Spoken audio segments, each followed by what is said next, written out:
Le père Dominique Lubo nous a demandé donc de témoigner ce soir en tant que couple, donc Élise et moi, Foulk, pour parler de voilà comment Jésus est entré dans notre vie, qu'est-ce qu'il a fait pour nous, et puis quelle est la place qu'on lui laisse aujourd'hui dans notre vie, quelle place il a au quotidien dans tout ce qu'on fait.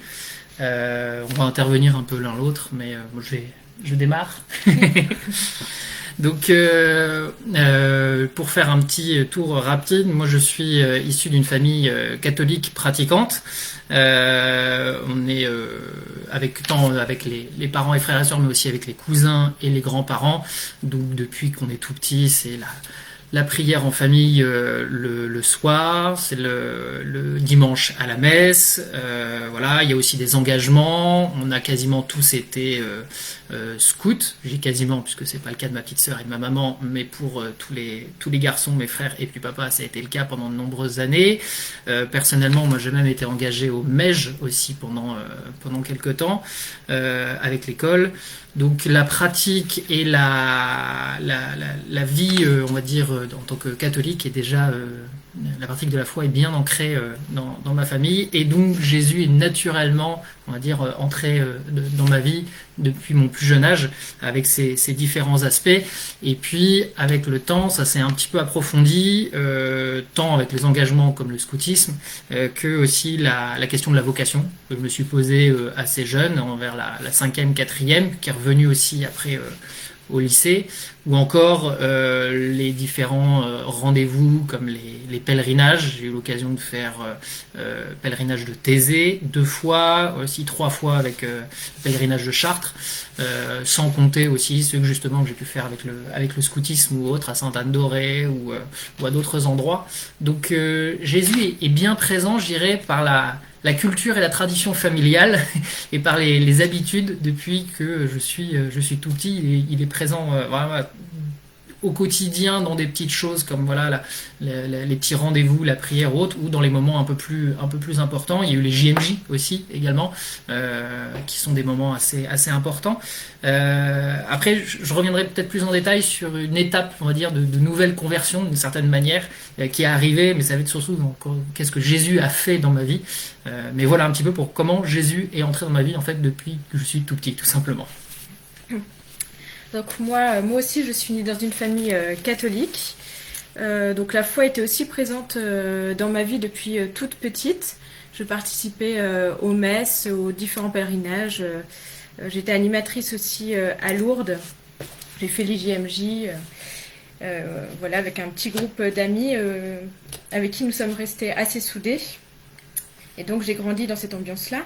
Je suis arrivée en Vendée en 2011, donc j'allais toujours à la messe. Et en 2014-2015, donc je m'étais rapprochée aussi du groupe des jeunes pros à La Roche-sur-Yon, entre-temps. Et en 2014-2015, j'ai vécu une période assez compliquée avec le début de la vie professionnelle où beaucoup de choses étaient remises en question, notamment le fait de ne pas pouvoir tout maîtriser, le fait de ne pas être toute puissante. Donc voilà, c'était un peu compliqué. Et puis par rapport à des soucis personnels aussi. Et donc toujours engagée dans le mouvement des jeunes professionnels, nous avons fait un pèlerinage à Lisieux le 7 et 8 mars 2015. Et là, ma vie a changé en découvrant notamment la voie de la confiance et de l'abandon. Et j'ai compris que vraiment, même si j'allais à la messe tous les dimanches, et même si la foi était importante dans ma vie, il fallait vraiment que je mette le Christ au centre de ma vie. Que ce soit pas quelque chose qui fasse une case de ma vie, mais véritablement que le Christ vienne dans tous les domaines de ma vie. Donc ça a été un gros coup de fouet. Et puis c'est sûr que ça prend du temps en fait pour que le Christ prenne beaucoup de place, enfin qu'on laisse le Christ venir dans tous les domaines de notre vie. Et je pense notamment, voilà, ce qui a marqué ces dernières années, c'est aussi effectivement une année de discernement vocationnel, où là il y a trois choses principales que je retiens. La troisième, c'est que j'étais appelée au mariage. Ça me rassure. Mais en tout cas, voilà, il y a eu des moments forts, et notamment celui de me savoir vraiment aimée de Dieu de façon personnelle, de me savoir enfant de Dieu. Et il y a notamment une parole de Saint Paul qui était dans la messe du 15 octobre. Donc je vous lis juste le passage de Saint Paul, apôtre aux Éphésiens. « Il nous a choisis dans le Christ avant la fondation du monde, pour que nous soyons saints, immaculés devant lui dans l'amour. Il nous a prédestinés à être, pour lui, des fils adoptifs par Jésus le Christ. » Et c'est vrai que d'un Christ, d'une foi générale, d'un Dieu un peu lointain, j'ai compris que c'était un Dieu qui nous aimait individuellement et qui nous voulait, quoi. Et puis, dernière chose de ce parcours, c'est en méditant devant la croix, j'ai compris que l'appel ultime de tous les chrétiens, c'était l'appel à la sainteté, c'est-à-dire à l'amour parfait, et peu importe l'état de vie. Alors ce qui est aussi amusant, c'est que tu as parlé donc de le fait d'être aimé de Dieu, se sentir aimé de Dieu, et voilà, ce que je disais aussi, c'est que Jésus, qu'est-ce qu'il a fait moi personnellement dans ma vie, et que j'ai vécu une sorte de nouvelle conversion. On dit souvent qu'il y a il y a ce qu'on nous a donné, et puis il y a le moment où on choisit vraiment Dieu. C'est arrivé il y a quelques années, c'était un peu de temps avant qu'on se rencontre. On se connaissait juste de vue à ce moment-là avec Élise. Moi, je venais de rompre des fiançailles à ce moment-là, et il y avait justement le festival missionnaire que Élise organisait. Donc, Dieu fait bien les choses. Et pendant ce festival missionnaire, il y a eu une soirée avec le père Daniel Ange, une soirée Jeunesse Lumière. Et à ce moment-là, on avait la possibilité de tirer des petits papiers dans une corbeille. Je savais pas ce qu'il y avait dessus, mais il y avait en fait des passages de la Bible, des psaumes, des évangiles ou autres. C'était des petits passages. Il y avait juste un verset. Et moi, je suis tombé sur Jean 15, verset 9. Jean chapitre 15, verset 9. Demeurez en mon amour. Donc, comme le Père m'a aimé, moi aussi je vous ai aimé. Demeurez en mon amour.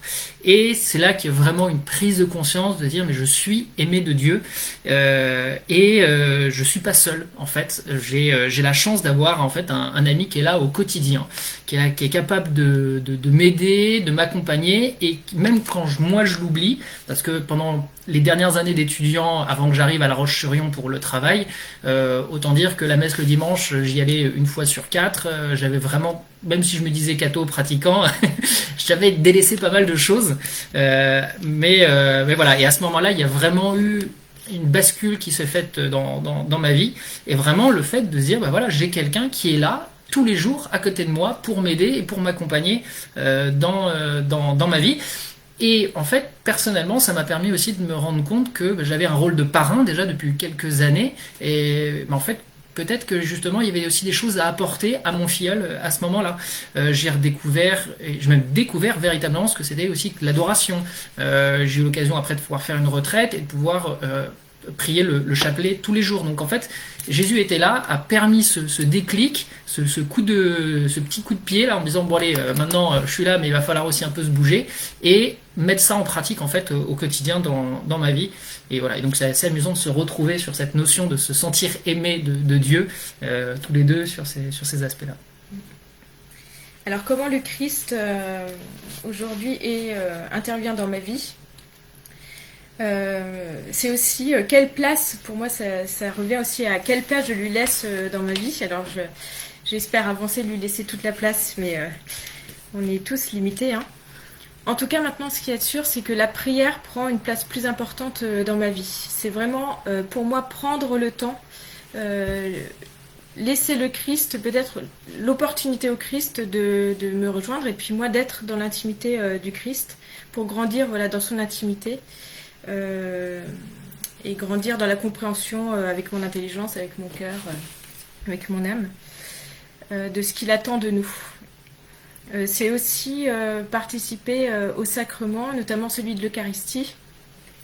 Et je pense, je médite aussi sur l'incarnation du Christ, sur la nativité, le fait que le Christ nous a vraiment rejoints dans ce qui est de plus petit, un enfant, ce qui est de plus dépendant. Et aussi, il s'est donné dans la souffrance. Donc ça veut dire qu'il rejoint aussi notre humanité dans la souffrance. Et ça me fait vraiment réfléchir sur l'amour qu'on doit lui porter. Et l'amour qu'on porte au Christ, de l'amour qu'on porte au Christ aussi, découle l'amour qu'on peut porter aux autres. Parce que du coup, c'est un amour plus incarné, plus pratique en quelque sorte. Aimer celui qui est à côté de nous, pas que au quotidien, mais aussi toutes les personnes qu'on rencontre, les accueillir vraiment comme des dons de Dieu. Voilà, et que ce soit pas un amour théorique, mais que ce soit quelque chose de beaucoup plus incarné. Alors bien sûr avec mes limites, parce que ça, il y a ce que je voudrais faire, ce que je voudrais vivre et ce que je vis vraiment. Mais ces limites aussi, je pense qu'on a tous du mal à les accepter, mais ces limites avec la foi, j'essaie de les accepter mieux, en tout cas de les confier au Christ et de faire confiance au Christ pour que lui pourvoie à mes limites. Et j'essaie même de rendre grâce pour mes faiblesses, pour mes limites. Ce qui n'est pas tous les jours facile, mais voilà, c'est ce que je disais, recevoir l'autre comme un don de Dieu, ça c'est vraiment important dans notre vie de couple, sans cesse avoir un regard nouveau sur l'autre, mais aussi ça c'est valable dans mon travail, notamment en amitié et dans tous les domaines de ma vie. Voilà, on apprend à aimer gratuitement les autres de façon, sans rien attendre en retour.